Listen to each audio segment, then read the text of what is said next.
دیگر اختلافی مسائل کی طرح وسیلہ بھی ان مسئلوں میں سے ہے جس میں لوگ افراط و تفریط کا شکار ہیں۔ ایک طبقہ وہ ہے جو اسے جائز ہی نہیں بلکہ ضروری سمجھتا ہے، جبکہ دوسرا طبقہ وہ ہے جو اسے ناجائز ہی نہیں بلکہ شرک سمجھتا ہے۔ آئیے آج ہم جاننے کی کوشش کرتے ہیں کہ اصل مسئلہ کیا ہے اور اعتدال یعنی بیچ کا راستہ کیا ہے۔ دیکھیے، وسیلے کے لفظی معنی ہوتے ہیں کسی کے واسطے سے، کسی کے توسط سے اللہ تبارک و تعالیٰ سے دعا کرنا۔ جیسے کوئی یوں کہے، اے اللہ تعالیٰ فلاں کے وسیلے سے میری دعا قبول فرما۔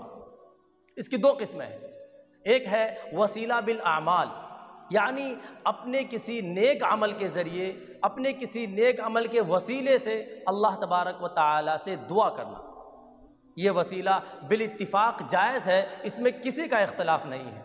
اور دوسرا ہے وسیلہ بالذات، یعنی کسی شخصیت کے حوالے سے، کسی شخصیت کے وسیلے سے اللہ تبارک و تعالیٰ سے دعا کرنا، جیسے انبیاء کرام علیہم السلام ہو گئے، یا اولیاء اعظام ہیں، یا دیگر بزرگان دین ہیں۔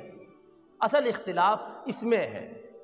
جو لوگ وسیلے کو جائز اور ضروری سمجھتے ہیں وہ دلیل میں عام طور پر سورہ مائدہ کی آیت نمبر 35 پیش کرتے ہیں، جس میں اللہ رب العزت ارشاد فرماتا ہے، اعوذ باللہ من الشیطان الرجیم، یا ایھا الذین آمنوا اتقوا اللہ وابتغوا الیہ الوسیلہ، کہ اے ایمان والو اللہ کا تقوی اختیار کرو اور اس کی طرف وسیلہ تلاش کرو۔ یہ لوگ یہاں وسیلے سے وسیلہ بالذات مراد لیتے ہیں اور اسے ضروری سمجھتے ہیں، اور وسیلہ نہ مانگنے والوں کو گمراہ اور جاہل سمجھتے ہیں، جس کا نتیجہ یہ ہوا کہ لوگ وسیلے سے دعا کرنے کے بجائے خود متوسل بہ سے ہی دعا کرنا شروع کر دیتے ہیں، جو سراسر شرک ہے۔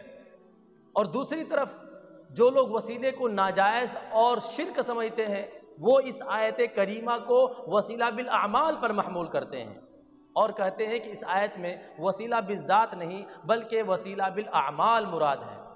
اعتدال یعنی بیچ کا راستہ جو جمہور اہل سنت والجماعت نے اختیار کیا ہے وہ یہ ہے کہ وسیلہ بالاعمال بھی جائز ہے اور وسیلہ بالذات یعنی کسی شخصیت کے وسیلے سے دعا کرنا بھی جائز اور مستحب ہے، لیکن ضروری نہیں ہے، اور نہ اس کے لیے قبروں اور مزاروں پر جانے کی ضرورت ہے۔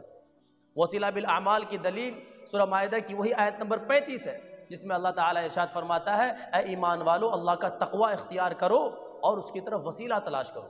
اور دوسری دلیل مسلم شریف کی وہ روایت ہے جس میں 3 لوگوں کے کسی غار میں پھنس جانے کا ذکر ہے، جنہوں نے اپنے نیک اعمال کے وسیلے سے اللہ سے دعا کی تھی اور ان کی دعا قبول ہوئی تھی۔ اور وسیلہ بالذات کی دلیل بخاری شریف کی وہ روایت ہے جو حضرت انس رضی اللہ تعالی عنہ سے مروی ہے۔ وہ فرماتے ہیں کہ جب قحط سالی کا زمانہ آتا یا بارش رک جاتی تو حضرت عمر رضی اللہ تعالی عنہ حضرت عباس رضی اللہ عنہ کے حوالے سے دعا کرتے تھے اور دعا قبول ہوتی تھی، اور وہ یوں کہتے تھے، اللہم انا کنا نتوسل الیک بنبینا صلی اللہ علیہ وسلم فتسقینا وانا نتوسل الیک بعم نبینا فاسقنا قال فیسقون۔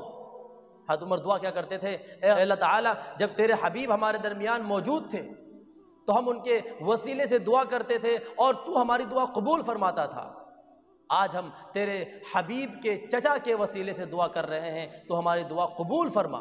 راوی کہتے ہیں کہ دعا قبول ہوتی تھی اور بارش ہو جاتی تھی۔ ان تمام آیات اور احادیث اور واقعات سے یہ بات ہمیں سمجھ میں آتی ہے کہ وسیلہ بالاعمال بھی جائز ہے اور وسیلہ بالذات بھی جائز ہے، لیکن ضروری نہیں ہے اور نہ اس کے لیے قبروں اور مزاروں پر جانے کی ضرورت ہے۔